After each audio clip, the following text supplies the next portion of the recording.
My name is Erica Moy, and I work as a math coach in Essex Westford. Prior to being a coach there, I've been a math interventionist. And in addition to that, I work with all learners as a facilitator and have started by joining one of their cohort groups and attending some workshops. And so today we're really going to discuss and look at how to focus intervention work by using the high leverage concepts. Some of you may or may not be familiar with those. And hopefully when you leave today, you'll all have a little more information than you did before. Please stop me at any time if you have questions. And I did make sure I'm going to try to leave some time at the end so we can have questions as well then. But don't worry about stopping if you have something along the way. So to do some introductions, I'm going to actually stop sharing and then do something that I did with my first graders when I was teaching Remote Academy this spring. So I wanted to give you a little something that you could do with your students if it's something that you haven't done yet. And so for those of you who are back, if you can turn your video off, and I'm going to say something, and if it's something that you agree with or something that's true for you, you'll turn your camera back on. So it's a game called Just Like Me, and we used it in morning meeting, and it could be a fun way to engage kids if you're working with them online.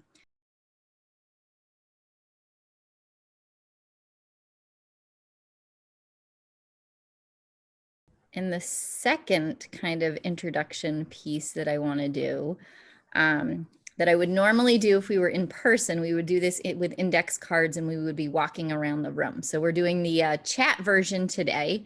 I'm going to put a question into the chat and I want you to answer with only yes or no.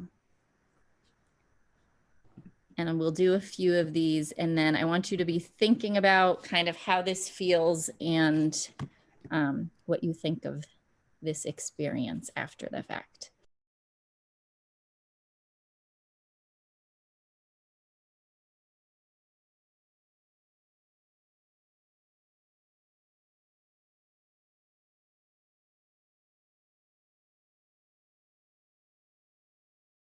All right, so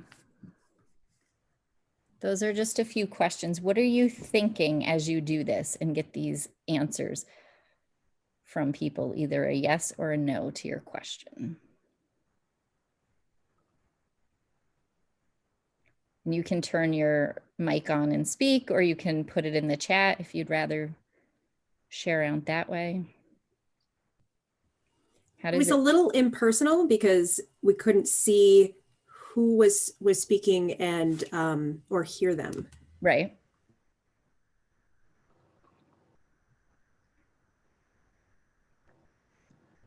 Yes, I was definitely doing it very fast.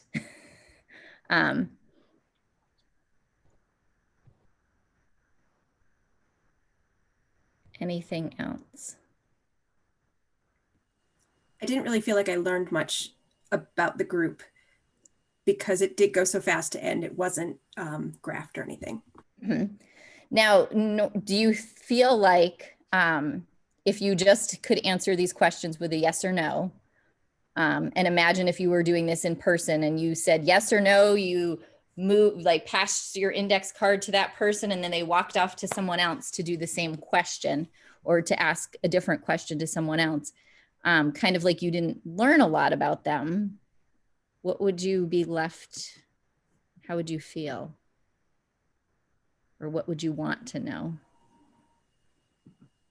Well, I would feel like it would, if the goal is to get to know the people around you, I would kind of feel like it would be a waste of time. Mm-hmm.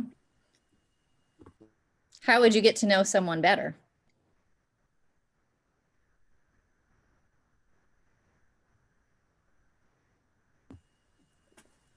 interacting with them. Right. More time and attention. Yes. Mhm. So thinking about, if we think about this question that we just asked, and you could only respond with a yes or no, thinking about that in regards to looking at data. And if we only take that example, yes, Robin, the questions definitely involve more than a yes or no. So if we're taking a look at student data, we want to look at it more than yes, they got it, no, they didn't. We really want to take a look at that data, just like you might have follow-up questions of like, oh, someone here lived in another country. I want to know, where did they live? When did they live there? I would want to have engage in that deeper conversation to get to know people more versus just yes or no, and then that's all you look at. So that is a good activity to think about in regards to when you're looking at the data, really looking at what are the students doing and what knowledge are they bringing and what information can you build from. So let me put this up here.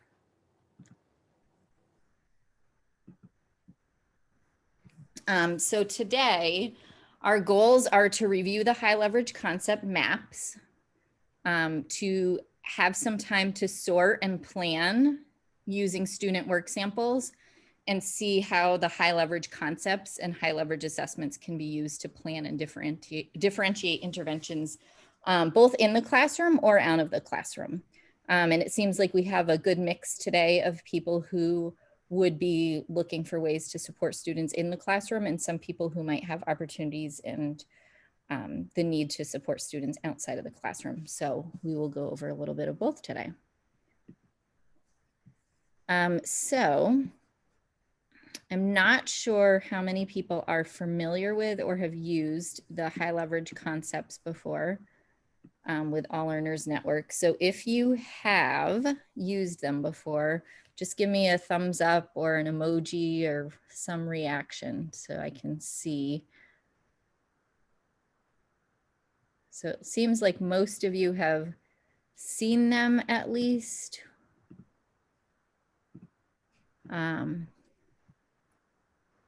Thank you. So for those of you who aren't familiar, the 2-minute version of what they are really looking at what's most essential for students, all students to master before they leave a grade level, so that they can access the math at the next year's grade level.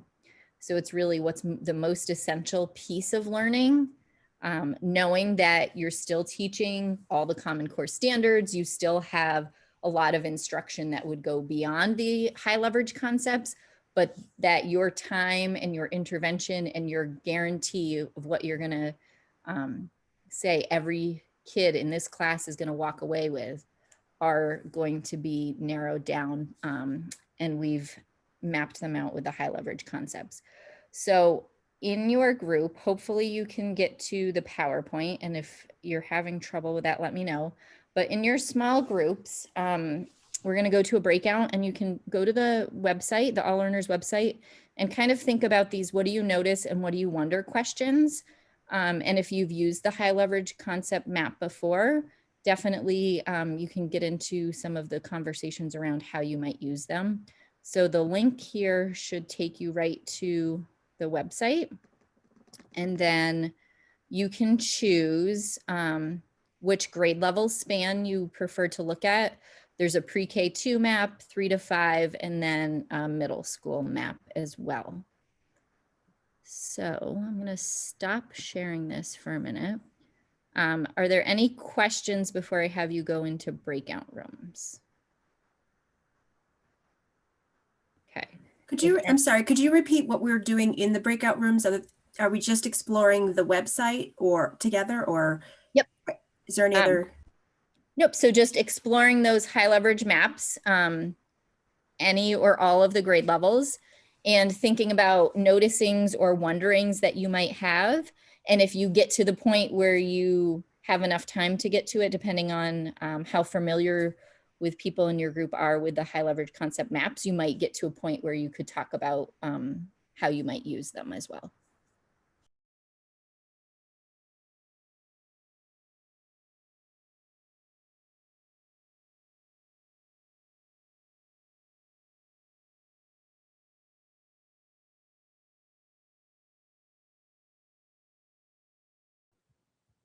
There were some really good conversations in the groups, and some questions came up around the models that are on the map. So if anyone else, maybe this is new to them. So we have the high leverage concepts, and then we have models for instruction where we've outlined a lot of the really common tools, manipulatives, models that students see during first instruction in the classroom. And then you'll notice there's the models for intervention, which is a narrowed down list of those models.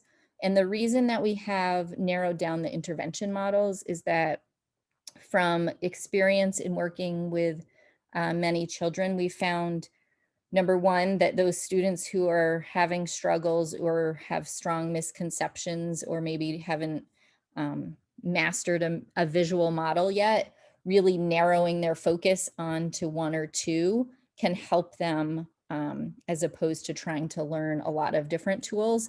Not that they wouldn't be exposed to them in the classroom, but if you're thinking about providing intervention to them, just like you want to target their specific learning, you want to target a model that would be most helpful and most supportive of them building that conceptual understanding. So that's sort of how that section came about.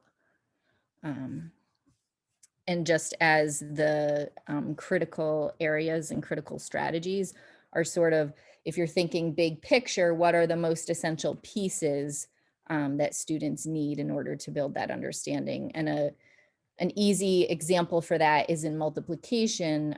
If you think about learning your ones, twos, fives, and tens facts, that you can take other numbers and break them down and decompose them into ones, twos, fives, and tens facts, so that students who can't memorize all of them, and we don't want them to just memorize them without any understanding, that if they can really understand those and they have built their understanding of numbers and composing and decomposing, that they can then apply that if they have those facts really secure. So hopefully that helps kind of give a little more insight into the maps. And so along with the high leverage concepts, we have some high leverage assessments for each grade level, which are also up on the website. And I just want to take a minute here to kind of think about how those tools can be used to support instruction.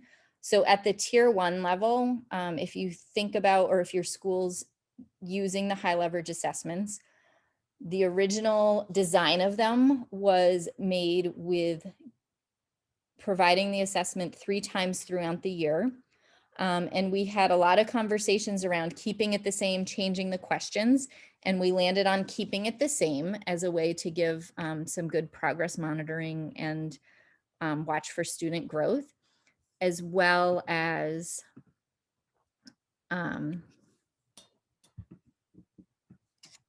looking at how they are building their understanding and how that changes throughout the year. And then we have, oops, I did not mean to go ahead. If we give it in October, thinking about that's kind of your baseline. In January, you're checking on that growth. And then if you give it again in April, as opposed to waiting to do the assessment again in June, you have that whole end of the year to really focus heavily on interventions that need to still get done for students, as opposed to doing it as like you're doing it in June and you're kind of just noting what they haven't mastered yet, but you push that assessment up a little bit. You have that window to really do some more targeted interventions as needed. So at tier 1, thinking about working with teachers and doing some student work sorts, that's a great tool to do if you have student work from your own class to do with a teacher, or even just in intervention or small group, to really take some time to look at the student work and think about what strategies they're using, what information you can see and what evidence you see in their work that helps to connect to what they're learning. Great question. So as far as progress monitoring, I think there's so much that you can do with that. I have used the high leverage assessments. I did that with the entire kindergarten grade level, because I really wanted something, and I didn't want to miss students who would get to first grade and I would be working with them and they didn't have one-to-one consistently. So I think that's an opportunity. I've used the PNOA, I've used the Advantage from Math Recovery. But I also think that there's good value to questions and just looking at the student work that comes up from tasks assigned in the class, as well as assessments that go with whatever program or units your school has designed. And I think for progress monitoring, you can get tools in all of those different places. But the important thing to keep in mind is when you're doing intervention, especially when you move into tiers 2 and 3, that you're going to want to be progress monitoring at least every 2 weeks, if not more frequently. And I think in order to make that manageable, is that what's helped me over the years is when I made my goal even smaller, then you can really target that and keep that progress monitoring going. And it doesn't feel so overwhelming. Like you're not trying to give a unit test that's covering that many topics every couple of weeks, but you're taking that one piece that you're just working on, the one-to-one counting with this group of students or student, and progress monitoring that. And some of those things that are like number ID or operations or strategies, then I would really just use even like a checklist of like how far they're counting or what size collections they're consistently doing. I think you could take the high leverage assessments and use them in different ways. It kind of depends. I would say if you're just like with anything, if there's a decision at the school level that's like your progress monitoring throughout the year, I wouldn't keep coming back to it. But in our district, it hasn't been used that way. So for example, this year, there was a group of first grade teachers were noticing that some of their kids were still not consistently counting. So we pulled a couple of the questions from the kindergarten high leverage assessment, and they just did those tasks with them. So I think as long as it's not something that's used systematically, that it's okay to take it and use it in a different way for your school. But I wouldn't want to do that with anything. Just like if your school uses the PNOA systematically, I wouldn't use it in between. Our school district doesn't, so we can have a little more flexibility with when we use it or how we use pieces of it. Does that help? I appreciate the questions. So then thinking about once you take a deep look at that student work and kind of move beyond that surface, yes, they get it, no, they didn't, but really look at what they're bringing to it. Then you can plan your differentiation and finding a way to have menus, activities, and really basing that on what students are doing can really help make that differentiation more manageable in the classroom. And then that progress monitoring piece. This I think I already just said.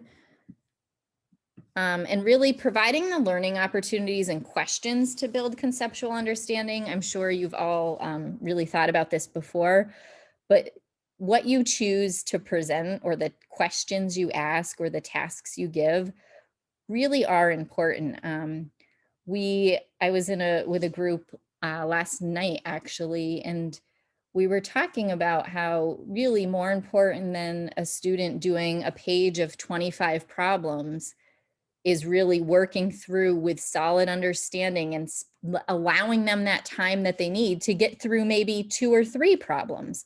But that learning and that growth that can happen with that deeper conceptual understanding is so much more valuable than the quantity of problems that they're getting to. So I think making sure that we give ourselves that permission to stop and think about like, what task are we putting in front of them, and being intentional with that really can help.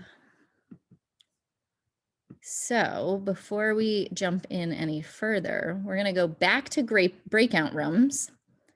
I'm going to have you open up the sorting student work is a live link in your presentation. And I want you in the groups to look at the student work. And I want you to pay attention. What is the student demonstrating? And this is good practice because you don't know these students. So this is the easiest time to sort work because you're not bringing any background knowledge and you only have the evidence that's there, which I think sometimes is good for us to step back and say, I don't want to bring my knowledge about Johnny to this conversation or what I think he can do, that I'm only looking at what the evidence is that the student has on this paper. There might be a pile, actually, I'm not going to say might be, there is always a pile that you have that you want to go back to and need more information. So that always comes up in a student work sort, which is expected. But thinking about what strategies are they doing and how you can start to group the students together based on similar strategies. And just like our yes and no question we started with, it shouldn't be a pile of they got it, they didn't get it. There are often, when you sort students' work, a group of students that are all using base 10 pieces, for example, and they're drawing them out. And that group may include students with the correct answer and students with incorrect answers, but the strategy that they're doing and the next instructional move that you want to make might be the same regardless of the answer. So are there any questions before I send you to the breakout rooms? Your task is to sort them as a group. It should ask you to make a copy if my link has worked correctly. And I'll give you guys about 15 or 20 minutes because after you sort the work, thinking about the strategy, then you can start to have conversations around what are next steps that you would do with these students. And hopefully some of this process either can be brought back to your own students or some of these ideas themselves can help. And you can think about going back to the map when you get to that next step process.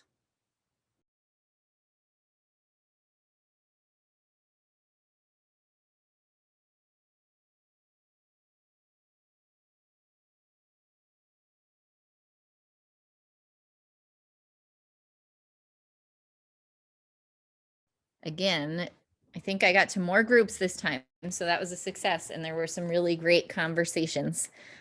People talking about number talks, a couple of groups it came up that how important it is for students to really make sense and understand the context and the problem. Otherwise, you end up with students who just pull out numbers and do some sort of calculation and it doesn't connect at all to what the situation is. So some really good conversations there. Any other highlights or questions that people want to bring up to the group here?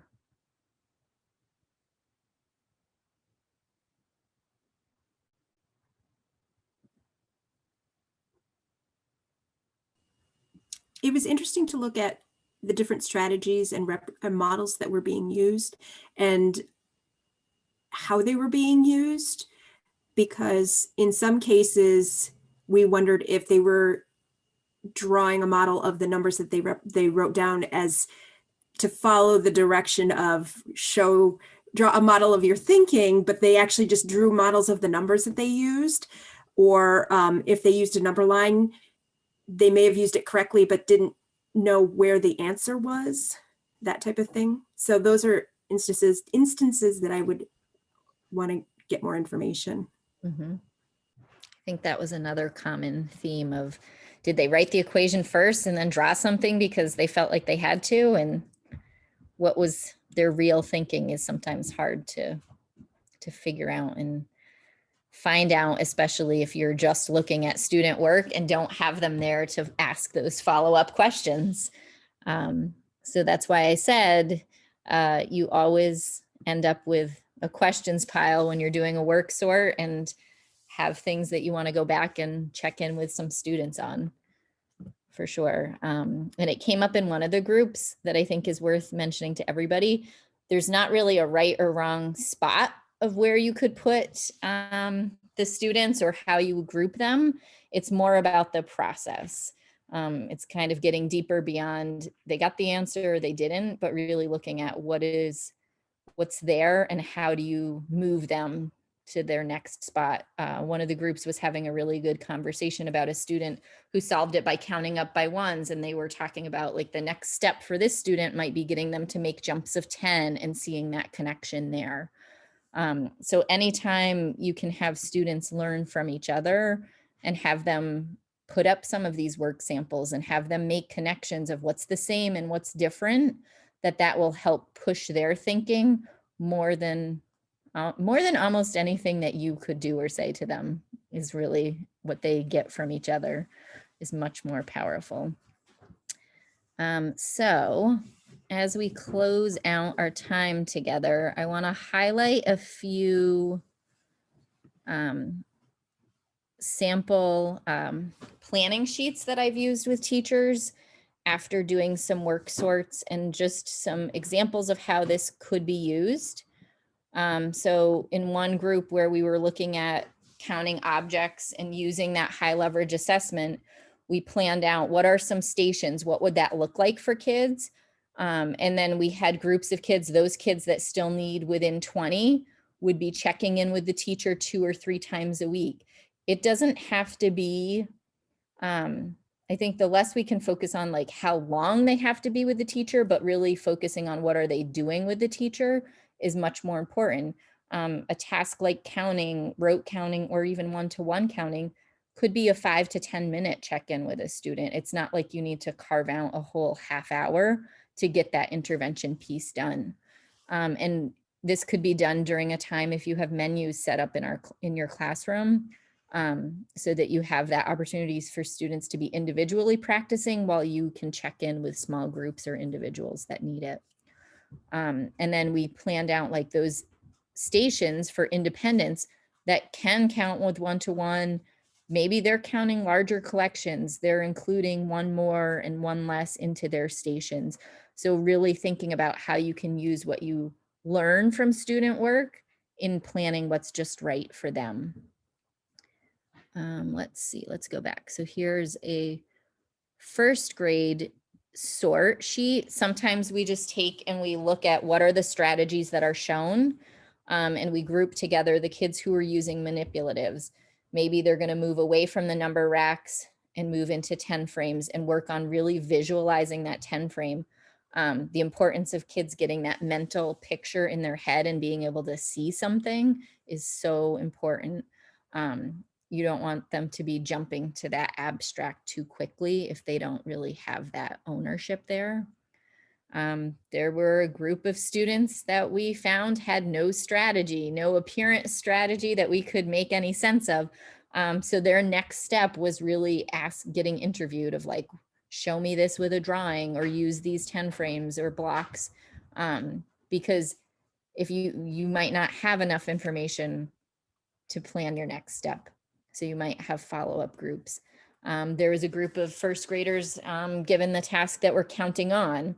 So then we thought about how could we move them, similar actually to what one of the groups here said, like using problems where they're adding 10 and making that connection to place value, so that they're not just simply doing by ones anymore. So these are some examples of how you might use work sorts and plan different activities. Here's a sample document that our district uses, Bridges.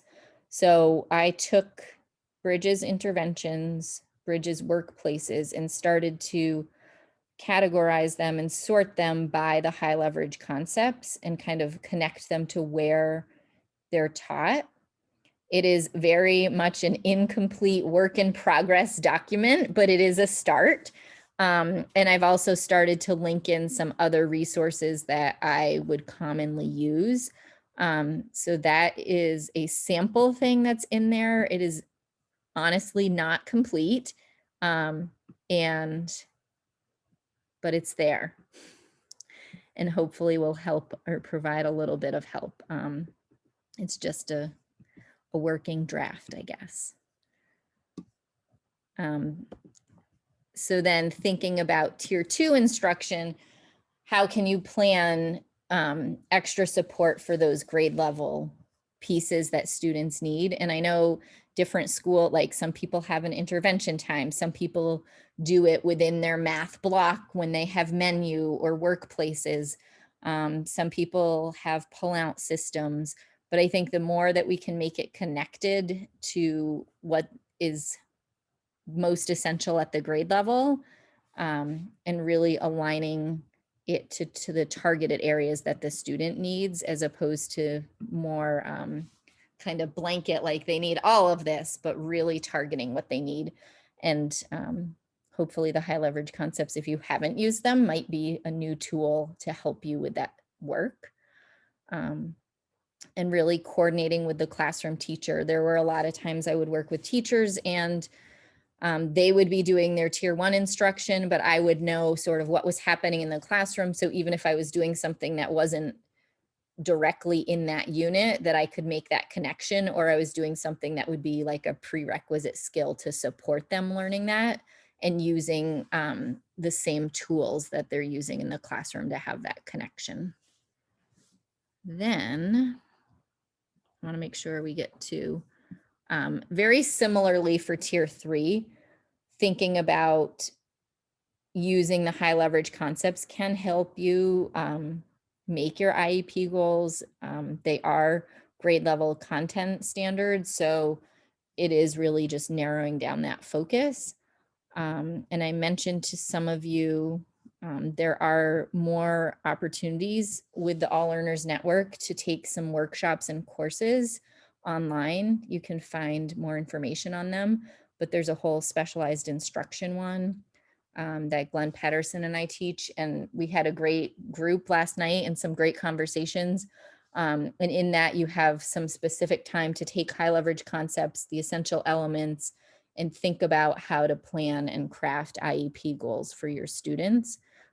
So just know that today you're kind of getting little snippets of everything, but definitely check back. There are more opportunities and more resources on the website for you. And again, the importance for tier 3 to make sure that that connection happens between the classroom teacher and that coordination. And before we leave, I wanted to make sure I left some time for you if you have questions, comments, thoughts before we leave today.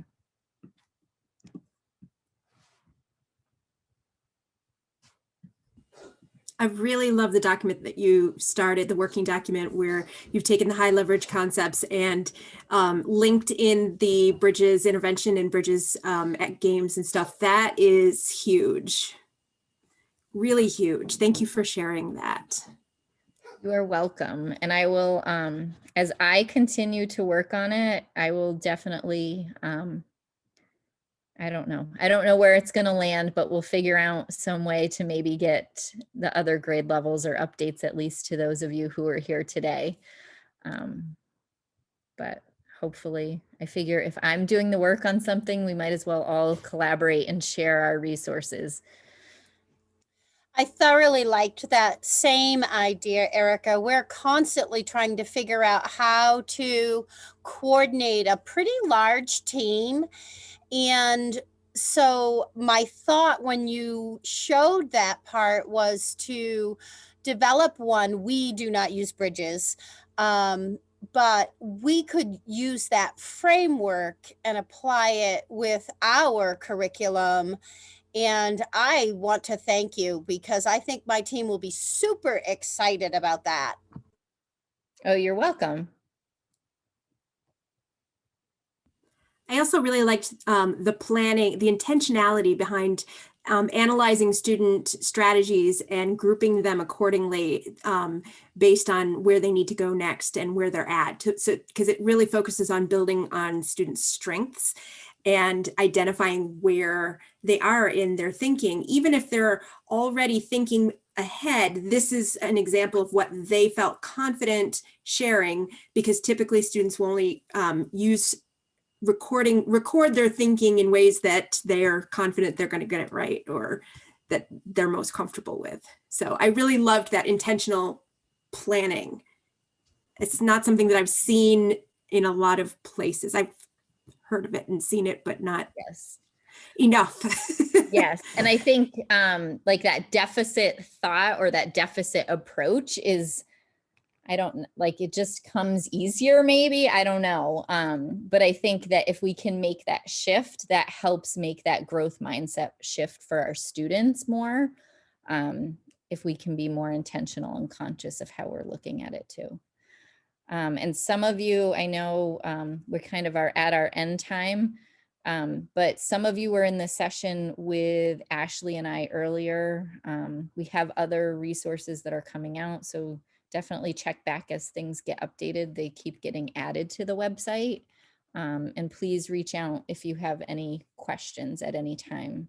There's a discussion board on our website that you can reach out, or you can send an email to us, and it will get to one of us if you have a question specific to one of your presentations from today. But thank you all for joining us, and hopefully you're walking away with something new to think about.